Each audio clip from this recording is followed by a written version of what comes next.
Khammam Congress MP అభ్యర్థిగా కొత్త పేరు తెర మీదికి వచ్చింది. ఖమ్మం ఎంపీ సీటు కోసం పొంగులేటి శ్రీనివాస్ రెడ్డి తమ్ముడు ప్రసాద్ రెడ్డి, మరోవైపు బట్టి విక్రమార్క భార్య నందిని రేసులో ఉన్నారనే విషయం తెలిసిందే. అయితే ఇద్దరిలో ఎవరికిచ్చినా సమస్యే అని అధిష్టానం భావించినట్లు సమాచారం.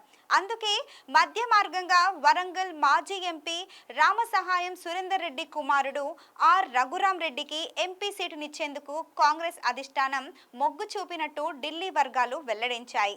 ఆర్ రఘురాం రెడ్డి మరెవరో కాదు, మంత్రి పొంగులేటి శ్రీనివాస్ రెడ్డి వియ్యంకుడు. కాంగ్రెస్ మాజీ ఎంపీ రామసహాయం సురేందర్ రెడ్డి మనవడికి పొంగులేటి తన కూతురునిచ్చి వివాహం చేశారు. ఆర్ రఘురాం రెడ్డి మాజీ సీఎం కిరణ్ కుమార్ రెడ్డి క్లాస్మేట్ కావడం గమనార్హం. ఇక భువనగిరి స్థానం నుంచి కోమటిరెడ్డి రాజగోపాల్ రెడ్డి భార్య లక్ష్మికి టికెట్ కేటాయిస్తున్నట్లు సమాచారం. అదేవిధంగా మెదక్ నుంచి నీలం మధు, వరంగల్లో పసునూరి దయాకర్, నిజామాబాద్ జీవన్ రెడ్డి తదితరుల పేర్లను ఖరారు చేసిందని సమాచారం.